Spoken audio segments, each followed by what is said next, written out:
We are back. The People's Marathon, because we are with the people at the People's Summit. That's right. So, I have another candidate here in South Florida, Stephanie. You are in, Stephanie, last name? Myers. Stephanie Myers, running in the Broward County area. What's the district? So it's House District 93. It's basically the whole coastline of Broward County, almost the whole coastline. And if you're not paying attention, if you're not a South Floridian, that's a Debbie Donor Downer territory. She's not calling her that. I am. Yeah, so that would be. I'm not going to pick that fight. That would be Congresswoman Debbie Wasserman Schultz, that bastion of progressivism. You're not running against her. No. But tell me about your district, who you're running up against, what got you in the race, all those things. Absolutely. I'm more than happy to share that story. It's a little bit interesting because I am an outsider. So the district is coastal.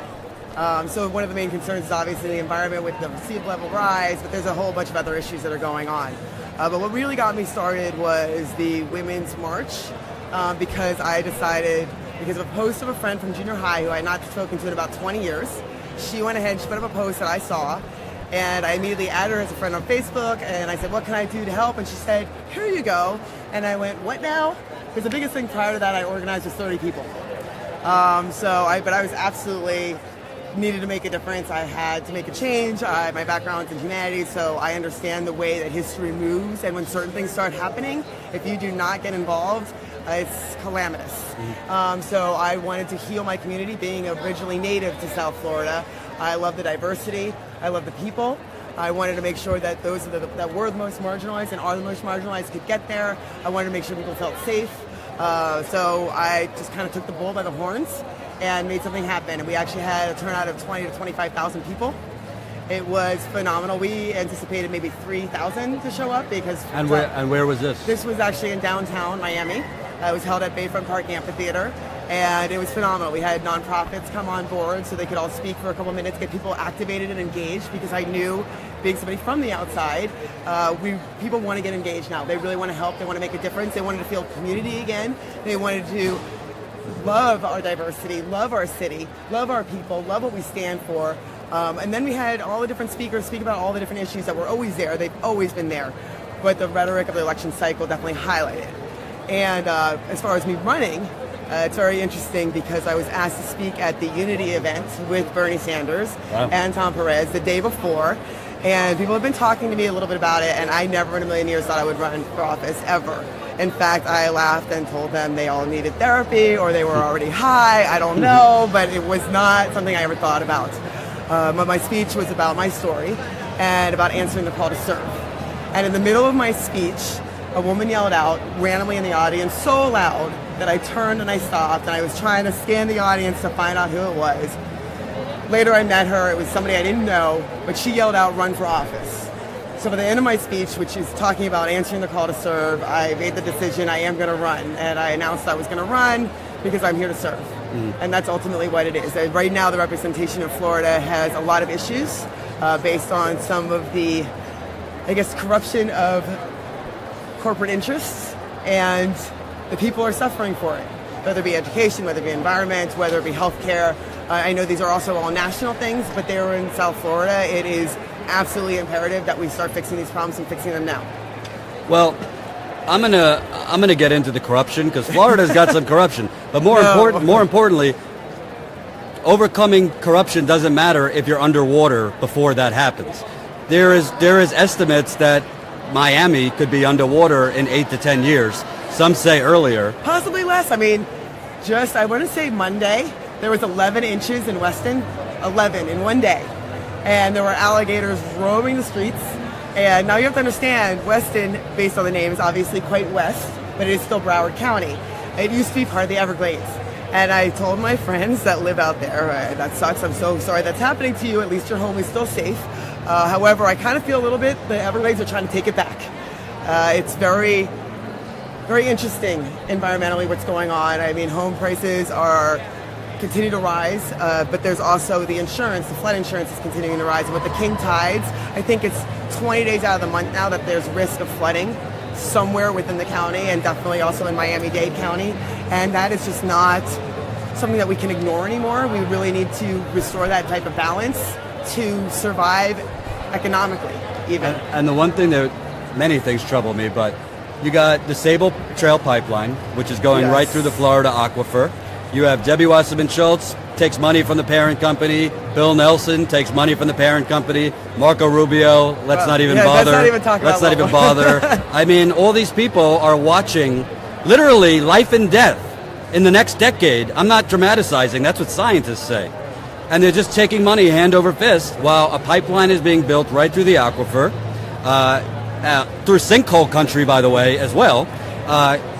Real quick on that, how do you combat that? You're going to primary them, but the bottom line is, do you feel like climate change is a big enough issue among the grassroots there? I absolutely 100%. This is something, so I'm native to Miami, and I spoke at the Science March, and I actually talked about the changes that I've seen because I am native. So I'm in my 40s now, so it's been a while that I've lived there. And you used to be able to set your watch in the summer as to when the rain would come in. It would come in and it would be this deluge. It would be horrendous rain. It would be teeming. But you could set your watch 2, 3 every day, around there. There would be this teeming 15 to 30 minutes. Now in the summer, it either will rain all day and all night, or just randomly pop up in the middle of the night. And the thing is, everything is just so out of balance. And we all know it. We are all living it. Insurance prices are rising. Home costs are going to start plummeting if we don't get it under control.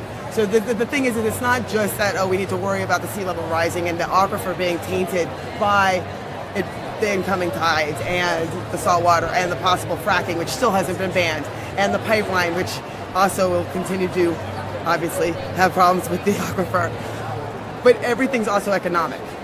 We'll start losing our tourism, which is a major part of what happens in South Florida as part of their income. People's homes will start plummeting.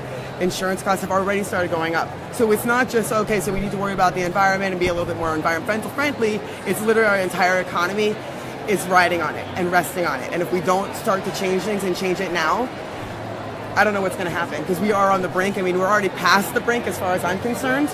So we really need to get people in office that will address it. And I know that everybody that lives there sees these changes, knows it's true, know it's really happening, know it's something that can't be ignored anymore. And we have a governor that won't even allow us to use the word, and I'm going to say it, climate change. I want to say global warming still. But yeah, he won't even allow us to say it. Yeah, Rick Scott had a little ban. You couldn't mention climate change in his office. By the way, Rick Scott, the same one that went on Morning Joe, that bastion of progressivism, wouldn't condemn this Muslim shaming all over the country. They actually ended the interview, credit to them. Real quick, so Florida, I don't care who the chairman is, Debbie Wasserman Schultz runs that show. She's fairly corrupt.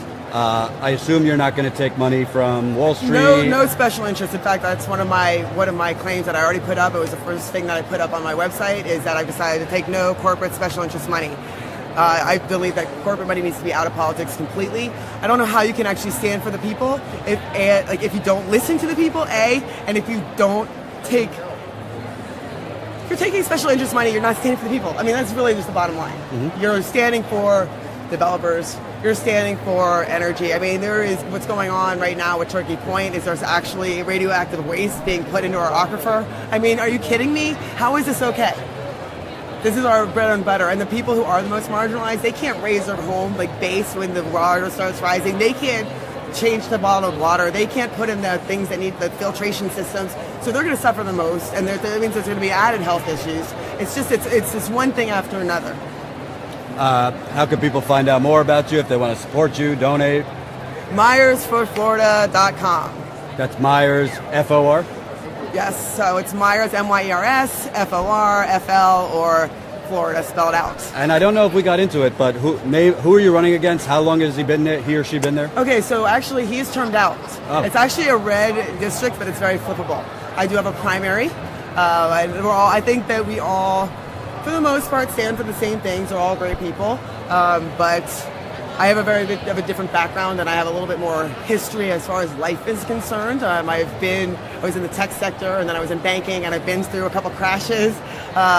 And like I said, I have my humanities background, which makes me really understand how important it is to get everybody involved. And I think the more people that really understand that fundamentally, that we are on this precipice, the more that this movement is going to resonate across the board, because this is a new philosophy of our time. And if you know history and you know humanities, you know that philosophies start to happen, that literature and art start to show that philosophy. It becomes a movement, and it changes history the way you want to see it.